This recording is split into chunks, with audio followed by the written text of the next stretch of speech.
Hernando Paniagua es el director de Pulso. Pulso es un portal de noticias.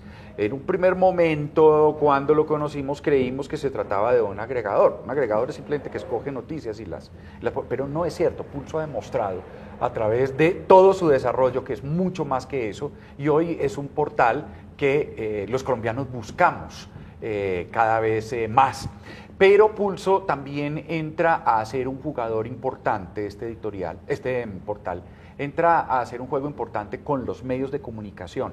Hoy, con el papel, digamos, virtual de los medios de comunicación tan importante, y se han convertido, digamos, en unos grandes conocedores de ese medio, que es el medio virtual, el medio de la Internet.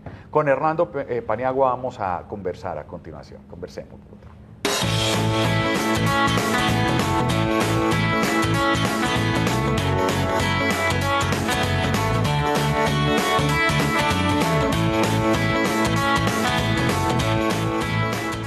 Hernando, buenos días. ¿Cómo están? Buenos días, ¿cómo les va? Pues bien, hombre. Muy bien, bienvenido. Muchas gracias por la invitación, muchas gracias por el cafecito también. Aquí está el cafecito, hay azúcar y crema si quiere, o así solito. Así solito, que así es que lo para tomamos. despertarse. Eso sí, para despertarse así bien. es que se necesita. Así es que se necesita. Oiga, Bueno, sí, muy interesante conocer un poco más de Pulso, sobre todo cuando estábamos, yo creo que en un auge de los medios digitales tan grande que incluso hace que los que trabajamos en medios tradicionales a veces busquemos salidas, aprendamos, entendamos un poco, y ustedes, digamos, que llegaron a Colombia siendo tal vez pioneros del periodismo digital.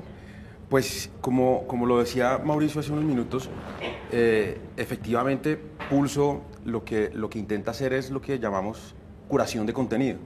¿Y qué es hacer curación de contenido? Es tomar lo que se dice en los medios o en las redes sociales y hacer una versión con distintas fuentes, más corta, con unas palabras distintas, de pronto con un lenguaje un poco más sencillo, más aterrizado para una audiencia más joven, y tratar de contar las noticias que ocurren a diario de una manera y con un tono un poquito más relajado, con un tono un poquito más directo, para que la gente se informe rápido. Entonces Pulso tiene esas dos características. Primero, el lenguaje, el hecho de tomar información de varios medios, y la segunda, pues que realmente no esperamos que la gente se levante por las mañanas y digite pulso.com, sino que vamos a sus redes sociales a ver cómo le llegamos a sus ojos. por lo que veo, pues sí, efectivamente, por lo que yo veo, Pulso no pretende hacer un periodismo de profundidad, pero tampoco un periodismo superficial.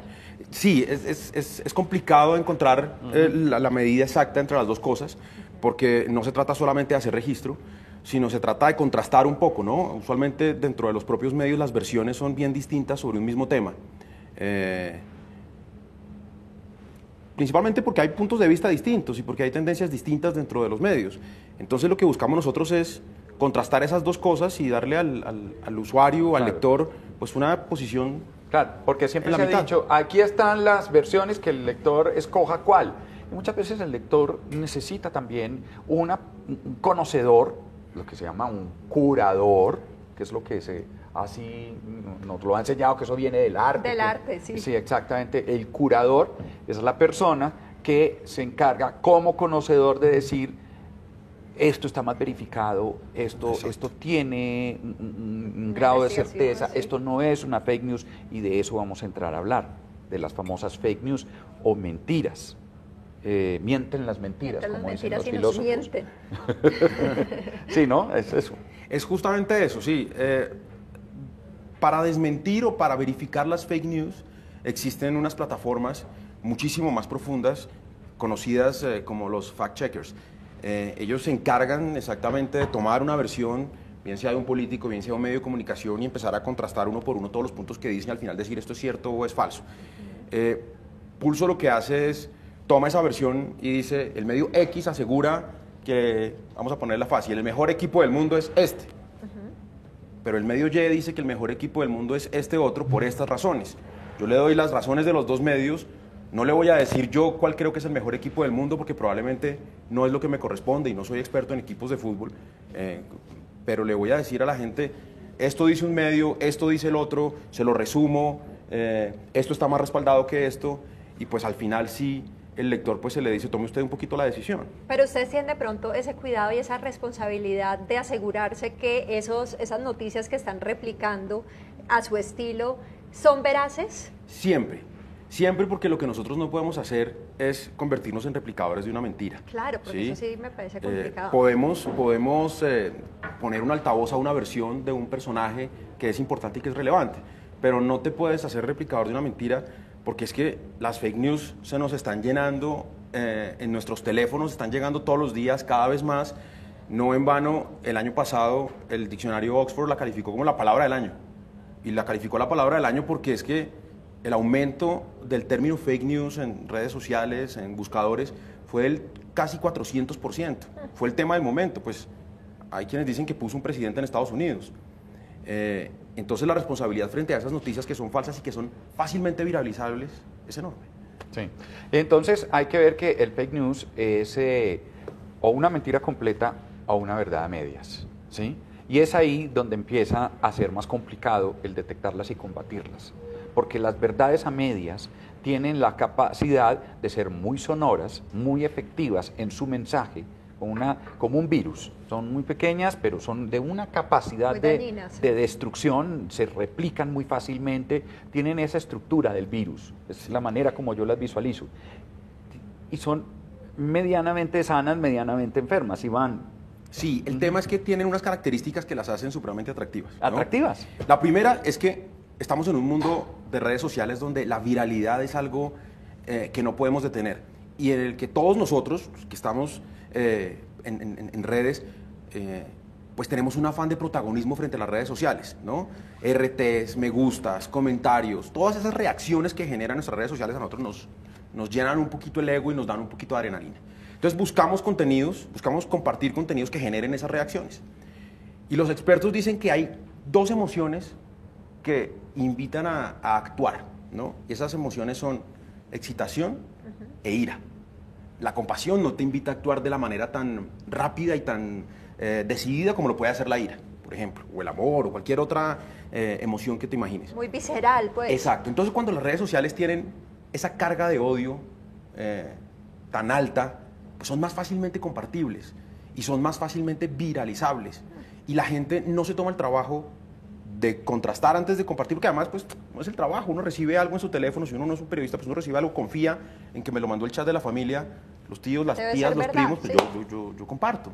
Y eso es lo que genera que se llenen los teléfonos de mentiras, de verdades a medias y de cosas que hacen mucho daño, que afectan la honra de las personas y que después no hay manera de corregirla. Bueno, decía Roger Stone, el asesor de Trump, que el odio moviliza mucho más que el amor, y por eso su estrategia se fue toda en generar odio. Exacto, lo cual es muy y en miedoso. marcar las diferencias. El miedo. El miedo es el elemento fundamental. Bob Woodward acaba de sacar un libro sobre Trump que se llama precisamente Miedo. Exacto. Cómo él, a través de la generación del miedo, y bueno, eso no está tan lejos de la política colombiana, tan lejos de los intereses de los grandes personajes en Colombia, causar un miedo, ¿sí?, para efectivamente hacer que salgan los glóbulos blancos, ¿sí?, y destruir esos glóbulos blancos. Es que fíjese que los discursos políticos hoy están más que centrados en las promesas, sí, de en lo que voy a hacer, es en fíjese lo que va a pasar si el otro gana, y en generar ese miedo y en generar esas divisiones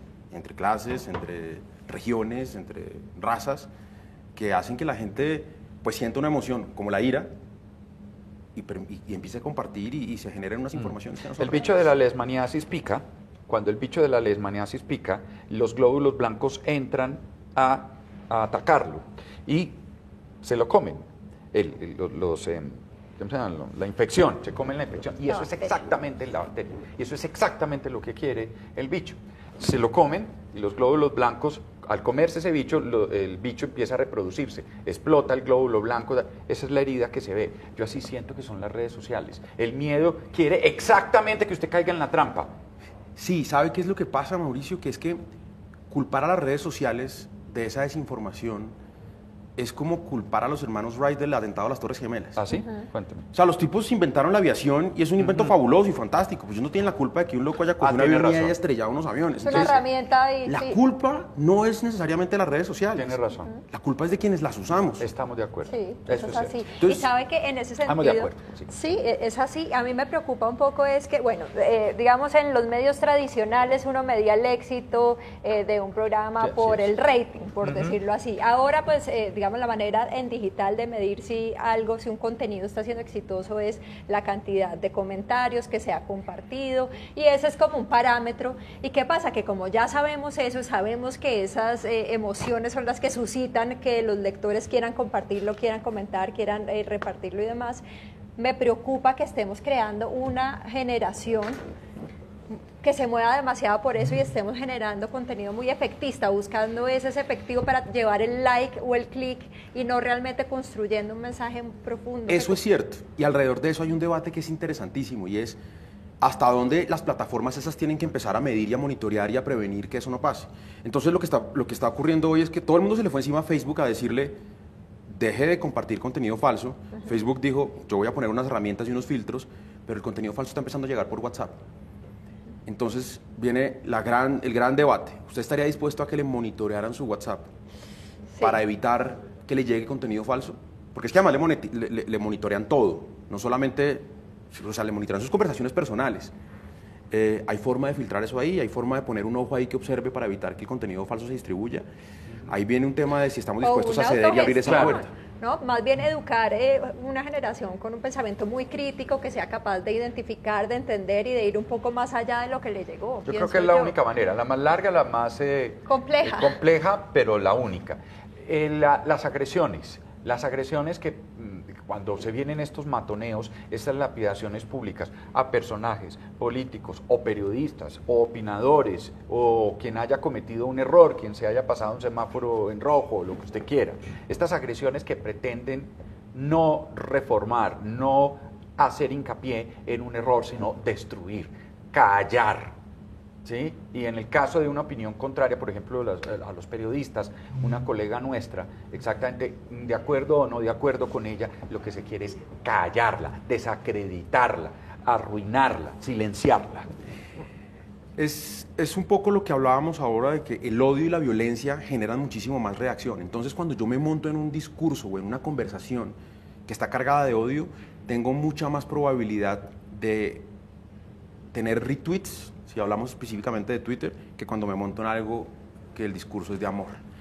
En ese sentido, cada vez que un grupo de personas o cada vez que de manera deliberada se decide atacar en masa a un personaje por sus posiciones políticas o cualesquiera que sean, pues es muy fácil que un tren de personas se monte ahí porque porque meterse en esa conversación, estés o no estés de acuerdo, pues te genera una visibilidad que te llena y que disfrutas y te alimenta el ego. Entonces, eso es lo que ocurre cuando empieza una cadena de desacreditación. Esa persona después se puede defender y puede salir a decir lo que dijeron sobre mí es falso, pero nunca esa réplica tendrá el mismo poder que el ataque. ¿Existen las bodegas? Existen las bodegas para todo. Existen las bodegas para desacreditar, para aumentar el número de views, para aumentar el número de listenings en iTunes, para aumentar el número de descargas de una aplicación. A Internet tiene una ventaja, todo se puede medir, pero como todo en el mundo también se puede alterar.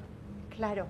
Oiga, ahorita usted nos contaba que pues lo que hacen es un trabajo de curar esos contenidos y digamos que traducirlos a un lenguaje digital que le llega mucho más a los jóvenes. Me imagino yo que tienen muy estudiados entonces cuáles son los intereses de los jóvenes, qué ven los bogotanos, sobre todo nos interesa mucho, y qué tipo de mensajes podríamos también hacer para ellos que les resulten atractivos y constructivos también. Mire, ese tema nos encanta en Pulso. Nosotros estamos obsesionados con entender cómo consume la gente y principalmente cómo consumen los jóvenes, porque para ser honestos, lo que nosotros buscamos es, más que hablarle a un número enorme de gente, es hablarle a una audiencia específica que ojalá sea menor de 35. Para eso tenemos constantemente que andar estudiando qué hacen, qué les gusta y qué consumen. Le voy a decir una cosa, un porcentaje muy alto de la audiencia que tiene Pulso es bogotano, mayor del 50%. hay tres cosas que mueven esa audiencia y entendamos jóvenes como dos, hay dos clases de jóvenes a los cuales ninguno de los tres ya le pegó, ¿no? Estamos los millennials. Yo sí soy millennial. ¿Estás todavía ahí y le pegas en el palo? Pero alcanzo a hacer. Yo me alcancé a salir, me fue desviado por un ladito. Pero los millennials y la generación Z. Sí, los centennials o los Z. Los centennials, los Z. Hay algo en el caso particular de Pulso que estos muchachos consumen con mucha frecuencia y que siempre que publicamos algo sobre eso está en el top de nuestras notas más vistas y son las ofertas de empleo. Y a mí eso me parece fantástico, porque es que hasta hace un año lo que siempre estaba en el top del consumo eran los viajes. Ah, están cambiando. Y hoy hay un cambio en esa tendencia. Entonces hay, 1, ofertas de empleo. 2, información financiera. Súper atractivo. Entiendan información financiera no necesariamente como la bolsa, sí, o como... la tasa representativa del mercado. No. ¿Cómo hacer un plan económico? ¿Qué hacer si tengo $1.000.000 que me dejó una tía? ¿Dónde lo invierto? ¿Dónde lo invierto? ¿Cómo me lo gasto? ¿Sí? Información financiera también tiene que ver un poco con la compra de productos. Esta generación, antes de comprar algo, lo que sea, lee cientos de reviews. Sí. No se compra en una cafetera sin haber leído antes si el café sale bueno, si la mantiene caliente, si tiene despertador, si tiene AM, FM, radio, Wi-Fi, Bluetooth, lo que sea. Y eso es un consumo altísimo dentro de estas juventudes. Pero también, y particularmente en el caso de Bogotá, hay un alto consumo de tema político. Porque esta juventud nuestra, de nuestra ciudad, realmente está muy comprometida con el tema público, con el tema administrativo, con quién nos va a gobernar y con quién nos gobierna hoy. Y en ese sentido, todo lo que nosotros generemos para explicarles a ellos, para que ellos entiendan, no para darles opinión, sino para que ellos entiendan lo que está pasando en el gobierno, a ellos les interesa muchísimo. Pues son las 7 de la mañana, 26 minutos. El comentario, perdón, la conversación con Hernando Paniagua, director editorial de Pulso, podría extenderse tranquilamente durante el resto de las horas que quedan en el día. Sí, es muy interesante, la muy verdad. Interesante, gran conversación. conversación. Los jóvenes, gracias. Hernando Paniagua, director editorial de Pulso, qué placer tenerlo con nosotros estos momentos. Muchísimas gracias. Una delicia estar aquí. Gracias. Bogotá.